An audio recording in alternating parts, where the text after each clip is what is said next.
Today, guys, we're going to do something new. We're starting a new series of videos. Don't have a name for it yet. I'll take your suggestions down in the comment section below. But my gorgeous wife has suggested this, that every week when I go through and answer you viewers' emails, I should record it so that I can answer more than just the individual's question. I can answer you viewers' questions as well, because some of you might have the same issues or concerns with your Subaru as the people emailing me, and I can help more people by making a video out of it than just individual answers to these emails. So again, I don't have a name for this series yet. Let me know down below your suggestions. With that said, let's dive into these emails.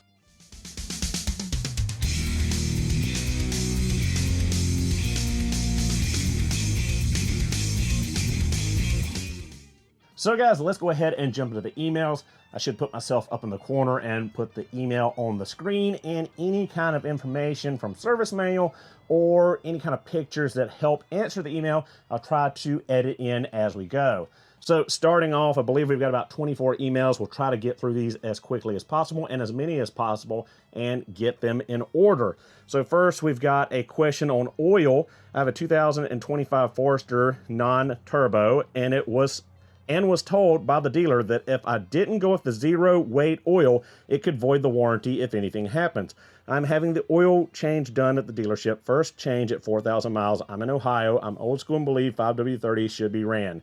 Like you, I don't care about a fuel MPGs is the truth. Thanks. Love your content. As far as I know, switching the oil viscosity will not void your warranty. I believe that even in the newer Subaru's owner's manual, it specifies that you can run the 530 or a 520 oil instead of the 020 or 016 oil. So at the end of the day, it's your discretion, but I'm pretty sure they cannot void your engine warranty for a different viscosity, because the viscosity, as we've said many times in the past, is only for the US market, only for cafe standards, because in other parts of the world, Subaru runs thicker weight oils in their engines. Next up, we've got a question on a 2022 Ascent.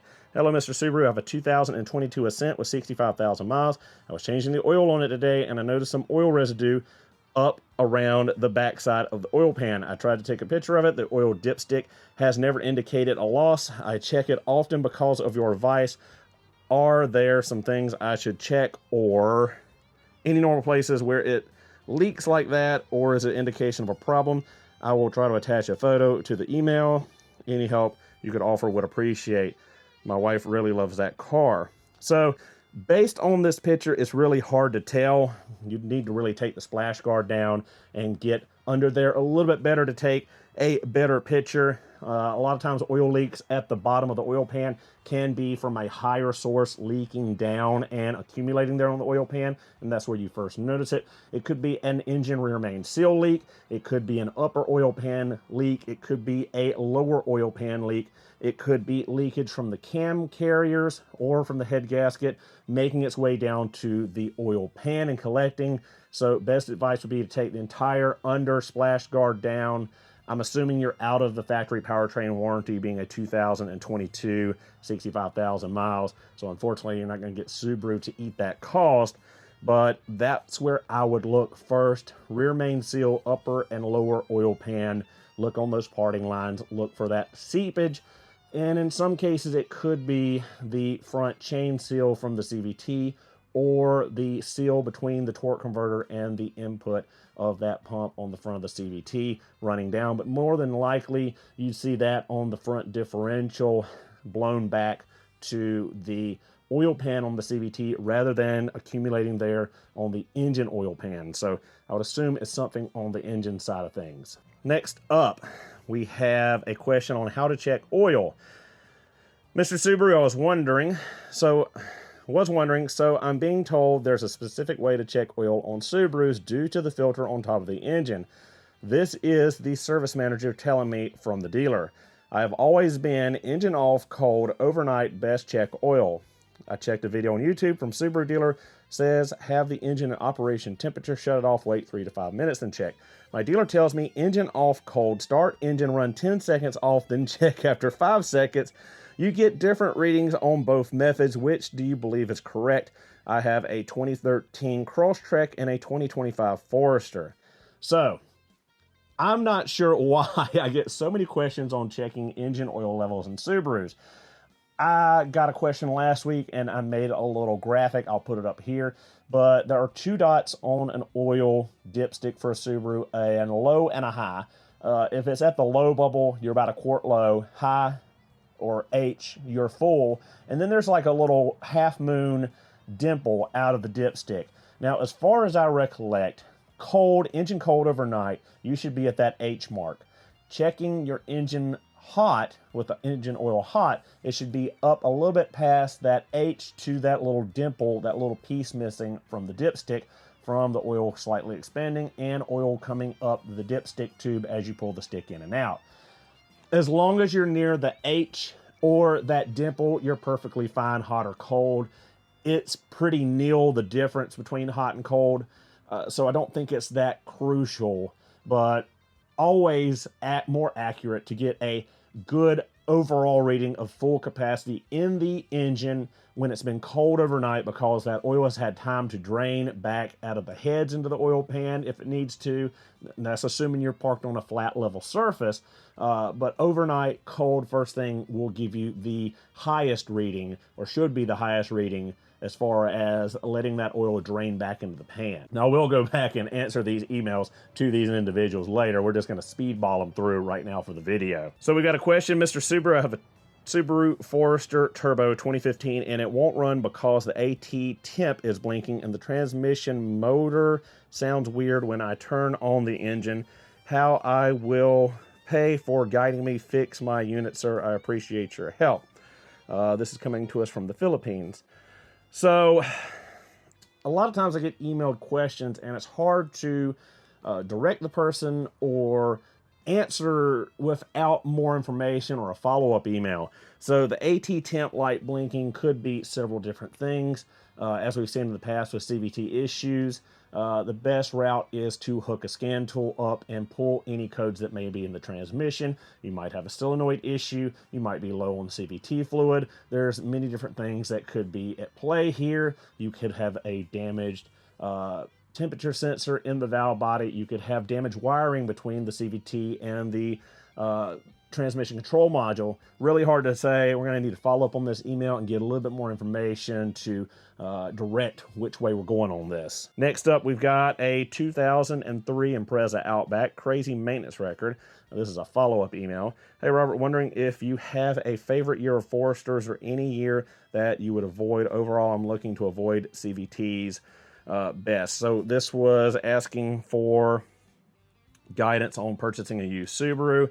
And unfortunately, as far as Foresters go, 2014 and newer are my absolute favorites. And yes, they do have the CVT. They have the TR580 in the naturally aspirated, and the Turbo XT Foresters for a few years that they were around in that generation had the TR690 transmission. Now, these are really good transmissions. I know a lot of people are afraid of them and like to avoid them, but I have plenty of Subarus with over 250,000 miles with their factory CVT with no issues, so I don't really steer people away from it. Now, if you have a preference not to go that route and would rather have a manual, you can still buy some of those early Foresters, although rare, if I remember right. I think you might have to get them out of Canada, honestly. I can't recall. I think 14, 15, 16, maybe in the U.S. market had manual option and then went all CVT, or maybe it was all CVT after 2013. I can't recall. But those truly are my favorite Foresters. My mother has a 2014. I think she's got 250,000 miles on hers right now with the factory TR580. Well, a reman TR580 was put in it under warranty, but it's lasted all this time, and the factory FB25 engine. So honestly, if you're going for a Forester, I personally prefer 14s and newers, but that's me. The older ones are good too, but you have to worry about head gasket issues with the EJ series engines, and they're a lot smaller and have less interior space. So depending on what you want to do with it is which way you want to go. And I do have a video I'll link, or try to link somewhere, talking about best and worst years of every Subaru model. Moving on from there, we've got Subaru Outback with rusted subframe question. Mr. Subaru, my name is Jesse. I'm interested in receiving advice or guidance from you. My 2016 Subaru Outback has a rusted subframe. The shop I've been going to is charging $2,000 to $2,500, as he said they'll be needing to hold up the engine during repair. Do you have any advice for getting cheaper repairs for this part? Is welding it safe? I have attached images, also message you on Instagram. So we've got some pictures here of this rusted subframe, and it is very bad. It does need to be replaced. And unfortunately, no, it is not safe to weld on this. You will need to replace that subframe. You can find used ones, probably for a little bit less than a new one. But at the end of the day, the labor time and labor charge is what's going to really eat up this repair bill more so than the part. So it is true, they do have to suspend the engine as that subframe comes down, because your control arms bolt to the subframe, your axles are going to be taken loose, the engine mounts are going to have to come loose. A lot has to come down to pull that subframe down and replace it, and it does not look like it's going to be safe to continue driving on it. So unfortunately, I can't really help you get any cheaper on the price, other than maybe saving a little bit money on the subframe by finding a good used one that has no rust, maybe on eBay or a local salvage yard. So next question we've got is SF5 rear drum to two-pot conversion. Hello, I hope you are doing well. Huge fan of your videos. I just bought a 2000 Subaru Forester that's in great shape, but it has rear drum brakes that need to be serviced. I've been trying to find information on the internet about how to convert them to a WRX two-pot brake upgrade from a newer WRX, but there are no step-by-step guides on sourcing the parts I need and how to do the actual conversion. Do you know anything about what I'm trying to do? If so, do you have any advice for me? So unfortunately, I don't, as far as hands-on doing this conversion. I would say just find a similar 2000s Forester that has rear disc brakes, and just scabber everything you need from the salvage yard, if you have a salvage yard near you or a pull apart near you where you can get what you need as far as the calipers, the brackets, the rotors, and I believe the spindle and hub assembly are all going to be different to do the disc brake conversion on this car. But otherwise, unless you're doing a lot of spirited driving on a 2000 Forester that's probably an NA, the drum brakes are sufficient, unless you just don't want to tackle servicing and replacing those drum brakes. But as far as doing a WRX rear brake conversion, I have not done one, and I don't know exactly what parts would be needed for that conversion. Next up, we've got a question on CVT fluid change. Hi there, Mr. Subaru. Watch all your videos. Very helpful. Thank you very much. Wife and I just purchased a 2017 Forester with 70,000 miles. Just had the plugs and seals done and coolant replaced at the dealership where we purchased the car. Want to get the CVT fluid changed. Not sure I trust the mechanic to do this right. Is there some way I can schedule you to do this, or your dealership? I'm retired, so a road trip over to you is no big deal. Thanks again. Unfortunately, I'm still not accepting any customers right now until we get the new shop built.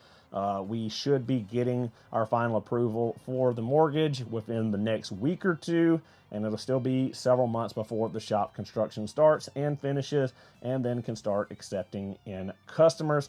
Not sure where you're at, but you did say a road trip, which is a little bit of stress on my part. I know a lot of you guys watch me all over the country and want to come to me. I've had people from New York, I've had people from Florida, all over the country want to bring their car to me. And that's a little bit of a stressor when you're driving, 10 hours plus for me to service your car, and then got to drive all the way back, and then we got to find you a place to stay around here. I'm out in the middle of nowhere in South Carolina, out in the boondocks, so hotels aren't that plentiful.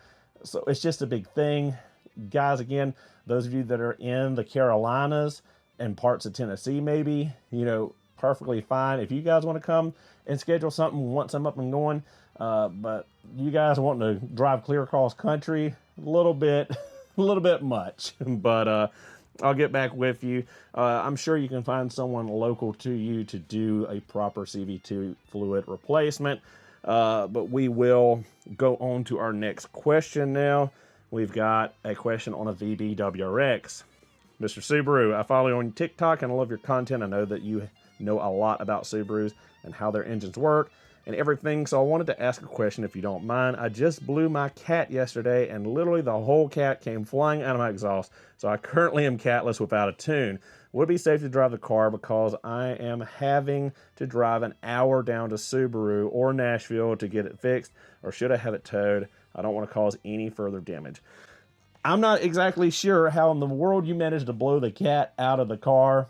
I'm assuming maybe you redlined it on the rev limiter or something. But no, you should not cause any further damage driving the car with the cat gutted.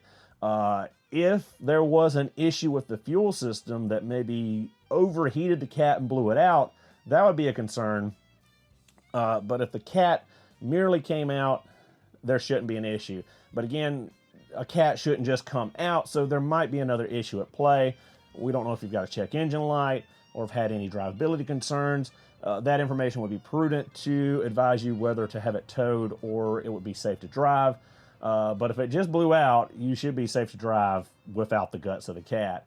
But again, something probably triggered that, so we need a little bit more information. Moving on, we've got a question on a 2005 Outback VDC Limited. Dear Mr. Subaru, I've got a great condition, 112,000 mile 2005 Subaru Outback VDC Limited, and I want to perform a full tune-up. Certainly some of the rubber bushings are drying, dried out, etc. I'm losing a quart of engine oil every 3,000 miles and those visible leaks, and want to get this car in tip-top shape. I'm mechanically inclined, but deeply respect your work and would be interested in having you work on the car if the distance from Chattanooga isn't prohibitive. Open to your feedback and thoughts. Well, just as we said in the last email, unfortunately, I'm not taking on any work right now. And you being in Chattanooga, you are, what, about 7 hours, I believe, from me. So a little bit far, a little bit of stretch. I'm sure there are plenty of competent Subaru technicians in Tennessee that could help you out, although I don't have any direct recommendations for you, unfortunately. Moving on from there, we've got a Subaru Impreza bucking issue. My Subaru Impreza buck sometimes. Took it to the dealership for a diagnostic and they couldn't find anything wrong. It's about 170,000 miles on it. Can you help me? Well, unfortunately, we're going to need some more information into that to help you with the diagnostic process. Do you have a check engine light on? Does the check engine light flash? Any other warning lights on the dash? What have you done so far, if anything? And what is your maintenance history look like? Have you done spark plug replacement recently, or an air intake, or air filter, or fuel filter, any of those things? I'm going to need some more information on a follow-up email to help guide you any further on this. Read TPMS for 2024 Wilderness.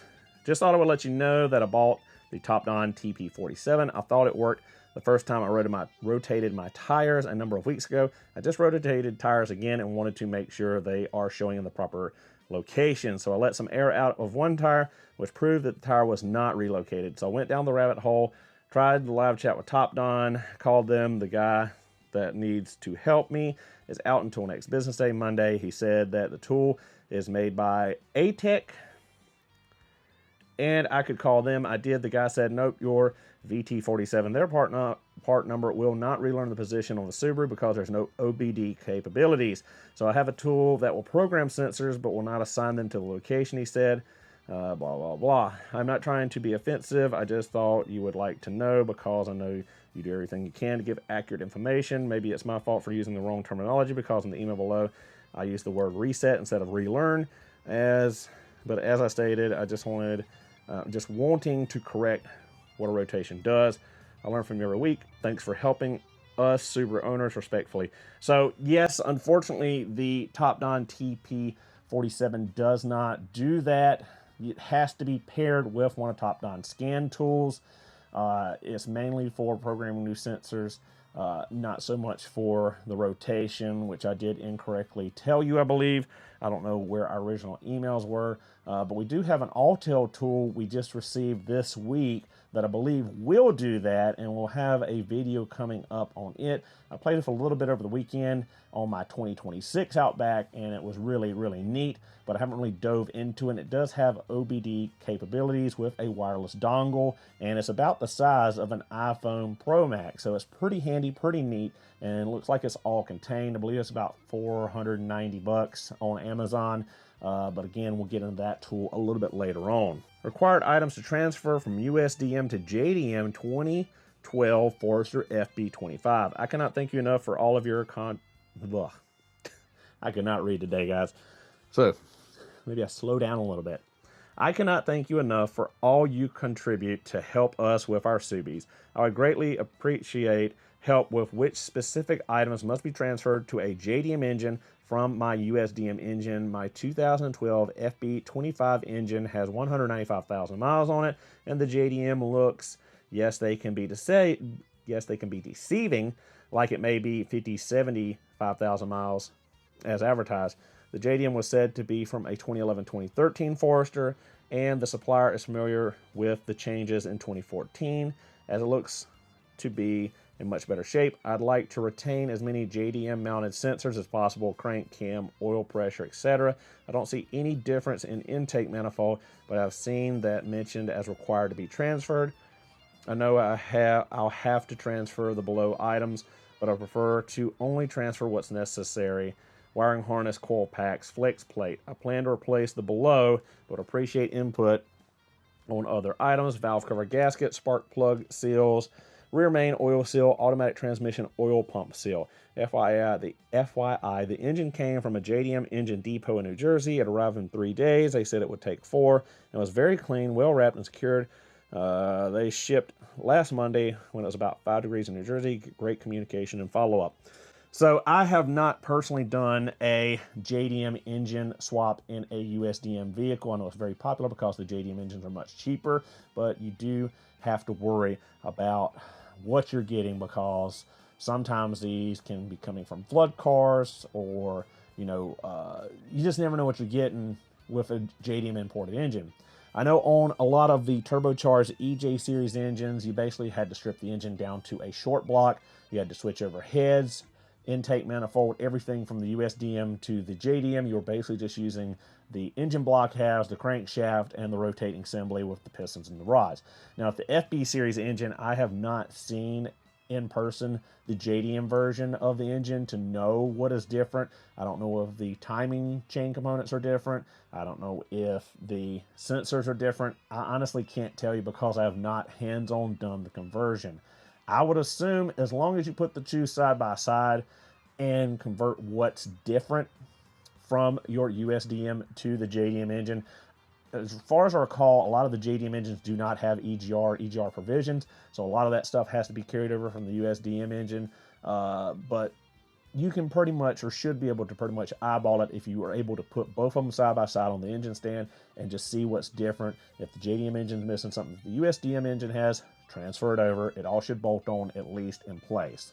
So guys, we are getting down to the wire here. I believe we've got 4 more emails to go. So we got a question on a 2016 Forester front end part specifically. Hi, I have many OEM Subaru Forester front end suspension parts that I purchased from SubaruPartsDeals.com. I totaled the car out before I could install them. Just wondering if you might be interested in purchasing them. So we got control arms, we got axles. Looks like we got brake lines. We've got, what do we got here? Hard to tell. Axle nuts, spark plugs, sway bar bushings maybe. Brake pads, more control arms I believe for the rear, hub assemblies, quite a collection of parts. Depending on price, I might be interested in some of this stuff. I will hit you up on the email and we'll talk further about it. Next up, we've got Mr. Subaru. I just discovered and subscribed to your channel. I wish I found it many years ago. My wife has a 2014 Forester with about 110,000 miles. To the best of my knowledge, it has never had the CVT fluid or differential fluid replaced. I'm guessing you would highly recommend doing this. Absolutely. A year or 2 ago, it started using a lot of oil, maybe about a quart every 1,000 miles. A local independent Subaru shop told me the oil was coming out the tailpipe. Someone told me if I use a slightly thicker oil 530, this would help mitigate the problem, and so far it definitely has. What is your opinion on this? My son will be driving in 3 years, and I'm hoping to keep the Forester going. Really appreciate the videos. So likely you've got an oil consumption issue due to sticking rings. That was an issue on those earlier F-Series engines. So yes, switching from 020 to 530 will help slow down and mitigate that oil consumption, as you've already found out. And yes, I absolutely recommend doing a drain and refill on the CVT fluid, as well as doing the differentials front and rear. That gear oil is supposed to be replaced every 3 years, 36,000 miles, as should the CVT fluid. So starting on it now is better than continuing to let it stay in there. Go ahead and get on that stuff. And as long as you're seeing less or basically no consumption with the 530, you can stay the course with it to keep from having to come out and put a short block in it or re-ring the car. Next up, we have final 2 emails. 2019 or 2020 Subaru Outback. Greetings and salutations, Mr. Subaru. I'm a longtime follower on YouTube and I enjoy watching your videos. Perhaps you can help me and give me your opinion. I own a 2020 Subaru Outback Premium with 53,000 miles. I've owned it about 3 years. I purchased it used and it's been trouble-free, but I don't care for the infotainment system. Neither do I. That's why I waited for the 2026 redesign before buying a new Outback. What I don't like about it is that the air conditioning and heating controls are integrated into it. So I've been thinking of trading it in for a 2018 or 2019 Outback with about the same amount of miles on it. From strictly a reliability perspective, which would be better choice? Or is there really no difference between the two as far as drive line reliability, head gasket problems, etc.? I would greatly appreciate your opinion.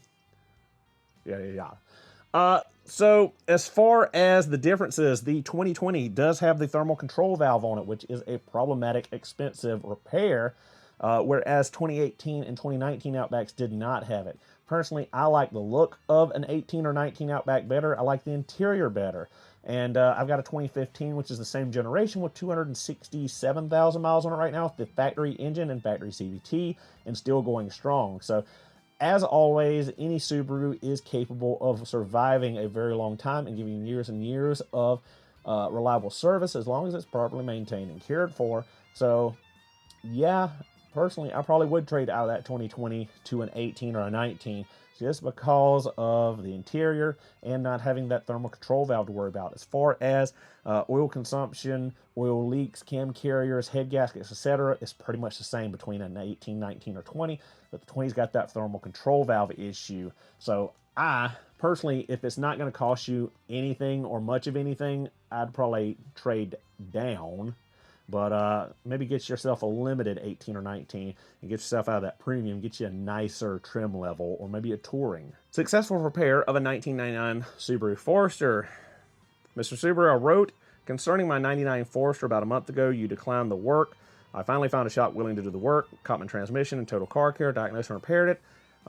They must have racked up about 200 miles, finally getting the problem to appear. They asked permission to change the transmission control module first. I said, okay, that fixed the problem. It's been a real joy to drive. I saw today on YouTube that you have a number of Subarus. Do you have a WRX? I understand that they are usually driven hard and require more maintenance than usual. Any issues I should watch for buying a used one? Have my eye on the 2015 manual 6-speed. If you don't have time to reply, I won't be offended. So buying a used WRX or an STI is always a risk and always a gamble, just due to the demographic that purchases these cars. It's normally younger guys, and they normally race them and beat them, abuse them, modify them incorrectly, and do not do maintenance. So if you can find a clean, unmodified vehicle that has an extensive maintenance record to it, I would say that would be a go-ahead green light, rather than one that might have an accident on it, or might have modifications on it, or has no service history from the owner. That one would be a red flag for me. So if you can find a certified pre-owned, which at this point, unless you're buying a 2-year-old one or so, it's very hard to find a certified pre-owned WRX, depending on how new you can afford or looking to buy. That would be the way to go, because you get a better warranty being a certified pre-owned for Subaru for one that's, a couple years old. But buying from an individual, again, make sure it's unmodified, make sure they have some service records, and hopefully one that's adult driven and owned rather than a teenager. So again, it's always a gambit, always a minefield trying to buy a used WRX, but that would be the best practices to follow in finding a decent one. So guys, unfortunately, like I said, I miscounted and there was a couple more emails that I skipped, but we're going to finish up with one more here for the video. And again, any of you that I answered, I will answer the email directly back to you.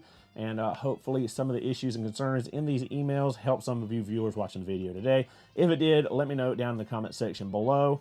As well, don't forget to like, comment, and subscribe for future Subaru and tool content. it always helps me out. It's free to like, it's free to leave a comment, engage, and it's free to subscribe. So last question we've got here is a question on a 2014 Subaru Forester CVT. Mr. Subaru, starting out, thanks for all your videos. They have helped me immensely. I have a 2009 Forester and a 2014 Forester I obtained from a family member. The 2009 set for 5 years successfully. I have been able to bring it back to life with your assistance. I have a question for you, as you may or may not have run into the issue I'm about to talk about. I have a 2014 Forester 2.5, has the TR6, TR590, TR580. It threw me off. It's the TR690 and TR580. This is a TR580 CVT. Using my top-down RD Diag Pro, I diagnosed it with a P2762, a P0700, a C1431 code. I recently replaced the torque converter lockup duty solenoid with a dormer replacement and not the whole valve body. I performed a transmission relearn with the top down. Upon initial drive of 15 minutes, I could see a major improvement in shifting and driving. I also recorded the data to verify there was no chain slippage.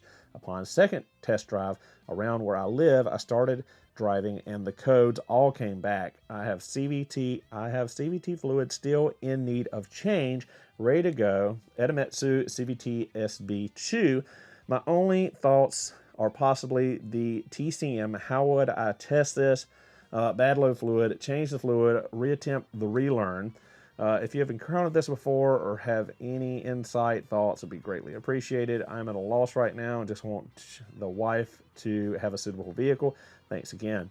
So what we need to do is go through and test with a multimeter, test the resistance of that new replacement solenoid. You can do so through the valve body, through the main harness on top of the transmission. I have a video outlining this, but you might have got a bad new out of the box replacement solenoid. It happens. It very well could happen, or perhaps you didn't get something seated in there correctly when changing that out. That's why normally I recommend you just go ahead and bite the bullet and replace the entire valve body with all new solenoids, because everything is brand new. You don't have to worry about, you know, misalignment of the solenoid or not getting something plugged up in there, because it's quite an investment in time to go through, pull that top plate up, worry about sealing that up, getting the valve body out, getting the solenoid changed, making sure everything's wired up correctly, nothing's misaligned, getting it all bolted back down, putting everything back together, changing the fluid just to have a problem again.